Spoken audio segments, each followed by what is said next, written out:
নমস্কার সবাইকে। সহজ বাংলা ভাষায় অ্যাস্ট্রোলজির দ্বিতীয় খণ্ডে পার্ট 2 এ আপনাদের সবাইকে স্বাগতম। পার্ট 2 এ এগোনোর আগে আমরা পার্ট 1 এর কিছু জিনিসকে একটু রিপিট করে নিচ্ছি আপনাদের বোঝার সুবিধার্থে। পার্ট 1 এ আমরা জেনেছিলাম অ্যাস্ট্রোলজি বেসিক্যালি কম্বিনেশন হলো গিয়ে 12খানা ঘর, 27টি নক্ষত্র এবং 9টি গ্রহ নিয়ে।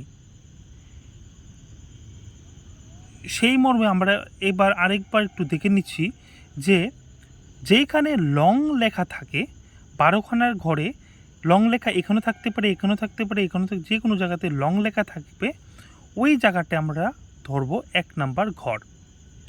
আচ্ছা, এইবার এই 1 নাম্বার ঘরকে ধরে আমরা যথাক্রমে এই দিক থেকে 2, 3, 4, 5, 6 এরকম করে আমরা 12 নাম্বার ঘর অবধি ধরবো।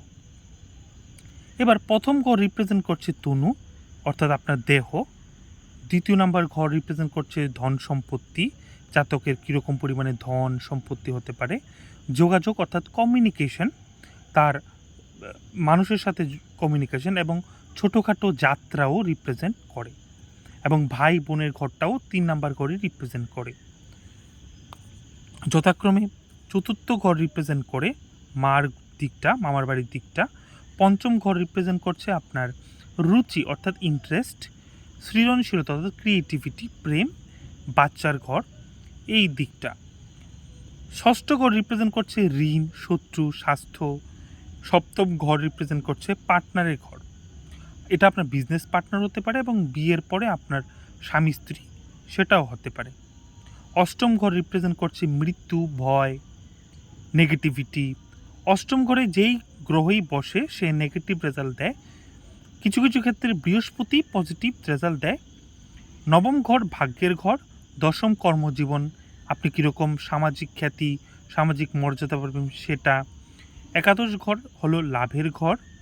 12 নম্বর ঘর হলো ব্যয়ের ঘর অর্থাৎ খরচার ঘর। এবং এই 12 নম্বর ঘর আপনার মুক্তি, এই জন্মেই আপনার মোক্ষ লাভ, স্পিরিচুয়াল এনলাইটেনমেন্ট, এই সমস্ত কিছুকেও বোঝায়, রিপ্রেজেন্ট করে।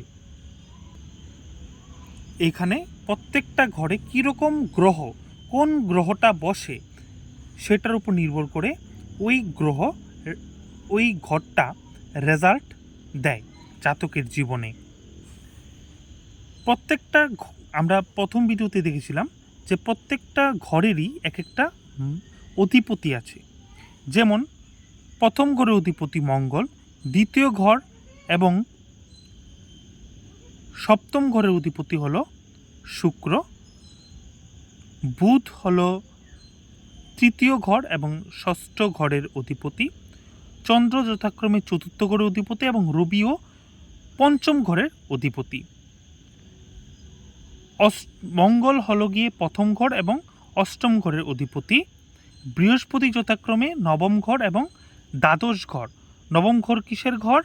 নবম ঘর হলো ভাগ্যের ঘর এবং দ্বাদশ ঘর কিসের ঘর? হলো ব্যয়, মোক্ষ লাভ হলো এগুলোর ঘর। আর শনি যথাক্রমে দশম এবং একাদশ অর্থাৎ লাভ এবং কর্মজীবনের অধিপতি। আচ্ছা, এইগুলোর বিষয়ে আপনি যদি আরও বিশদ জানতে চান তাহলে পার্ট 1 ভিডিওটাকে অবশ্যই একবার দেখে নিন। এরপরে আসছি 9খানা গ্রহ। 9খানা গ্রহের মধ্যে রবি, চন্দ্র, বুধ, বৃহস্পতি, শুক্র, মঙ্গল এবং শনি, রাহু, কেতু। শনি, রাহু, কেতু যথাক্রমে পাপ গ্রহ বলা হয়ে থাকে এদের। এবং এই গ্রহগুলির ব্যাপারে যদিও আপনারা আরও বিশদ জানতে চান তাহলে অবশ্যই পার্ট 1 ভিডিওটাকে একবার দেখে নিন। এবার আসছি পার্ট 2 মেইন যে বিষয়টা আমরা জানবো সেটা হলো গ্রহ এবং তার দৃষ্টি। সেটা থেকে আমরা কি বুঝতে পারি? দেখুন, জাতকের জীবনে জাতকের একটা অ্যাস্ট্রোলজিক্যালি প্রত্যেকটা জাতকের একটা ছক থাকে। ছকে ধরুন এটা লগ্ন, লগ্নকে ধরে যে কোনো ঘরেই এক একটা গ্রহ বসে থাকে। তাহলে এই গ্রহ, যেমন ধরুন প্রথম ঘরে মঙ্গল বসলো, তাহলে মঙ্গল এই ঘরটাকে তো, এই তনু ঘরটাকে তো প্রভাবিত করবেই, তাছাড়াও মঙ্গল আরও 3টে ঘরকে প্রভাবিত করবে, যথাক্রমে 4th হাউস, সপ্তম এবং অষ্টম। চতুর্থ, সপ্তম এবং অষ্টম ঘরকে মঙ্গল প্রভাবিত করবে। যেমন ধরুন মঙ্গল, এটা আমরা কিভাবে বুঝবো, দেখুন যেইখানে গ্রহটা, যেমন যেইখানে মঙ্গল বসবে সেই ঘরটাকে আমরা 1 নাম্বার ধরব। যদি মঙ্গল এখানে বসে তাহলে মঙ্গলকে আমরা এইখানে 1 নাম্বার ধরব, ধরে 1 2 3 4 5 6 7 8। অর্থাৎ মঙ্গল যদি এখানে বসে তাহলে পার্টনারের ঘর, সপ্তম ঘর হচ্ছে গিয়ে ভাগ্যের ঘর, মানে এখান থেকে সপ্তম, দেখুন 1 2 3 4 5 6, 1 2 3 4 5 6 7, দুঃখিত, এখান থেকে মঙ্গল যদি এখানে বসে তাহলে এখান থেকে সপ্তম ঘর হচ্ছে 10 নম্বর ঘর, এবং লাভের ঘর হচ্ছে আপনার অষ্টম ঘর। তাহলে মঙ্গল এখান থেকে নজর দিচ্ছে, অর্থাৎ দৃষ্টি দিচ্ছে পার্টনারের ঘর, যথাক্রমে চতুর্থ ঘর, সপ্তম ঘর এবং যেটা নাকি কর্মজীবন, এবং এখানে অষ্টম ঘর হলো লাভের ঘর। আচ্ছা, একটা জিনিস আমরা যদি লক্ষ্য করি, সেটা সমস্ত গ্রহের ক্ষেত্রে আমরা দেখতে পাবো যে প্রত্যেকটা ঘরই সপ্তম ঘরকে নজর দিচ্ছে, এবং কিছু কিছু ঘর সপ্তম ঘরের সাথে অন্য ঘরটাকেও দৃষ্টি দিচ্ছে। যেমন রবি, চন্দ্রমা, বুধ এবং শুক্র শুধুমাত্র সপ্তম ঘরকেই দৃষ্টি দিচ্ছে। অর্থাৎ কি, দেখুন সমস্ত ঘরের জন্যেই সপ্তম ঘর হলো তার বিপরীত ঘর, তাই প্রত্যেকটা ঘর তার উল্টো ঘরটাকে নজর দিচ্ছে, অর্থাৎ দৃষ্টি দিচ্ছে। এর মধ্যে মঙ্গল দৃষ্টি দিচ্ছে সপ্তম ঘরের সাথে 4th এবং 8th হাউসকেও, শনি নজর দিচ্ছে আপনার তৃতীয়, সপ্তম এবং দশম, এবং বৃহস্পতি নজর দিচ্ছে পঞ্চম, সপ্তম, নবম। আচ্ছা, আর বৃহস্পতির উল্টো রাহু ঠিক সেম পঞ্চম, সপ্তম এবং নবম গ্রহকে, নবম ঘরকে দৃষ্টি দিচ্ছে। এখানে বলা হয়ে থাকে কেতু, কোনো কোনো অ্যাস্ট্রোলজারের মতে কেতু পঞ্চম, সপ্তম, নবম ঘরকে দৃষ্টি দেয়, আবার কোনো কোনো অ্যাস্ট্রোলজারের মতে কেতু কোনো ঘরকেই দৃষ্টি অর্থাৎ নজর দেয় না, শুধুমাত্র সে নিজের ঘরটাকেই প্রভাবিত করে।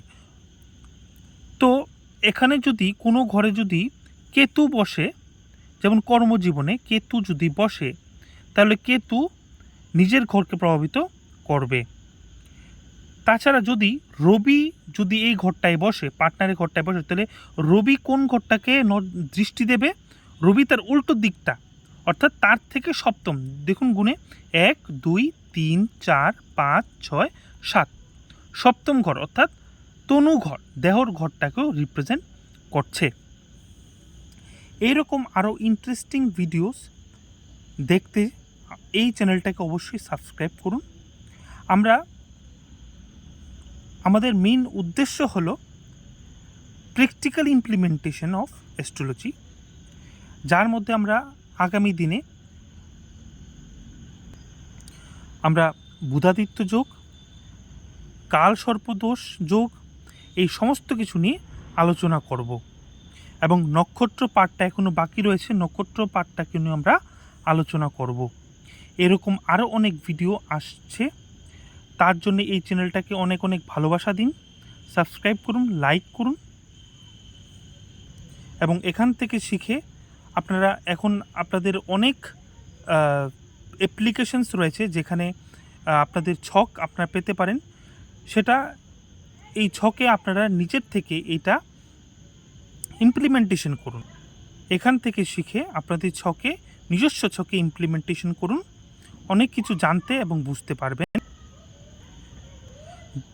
যা আপনার জীবনটাকে আরও সুন্দর করে তুলবে। ধন্যবাদ।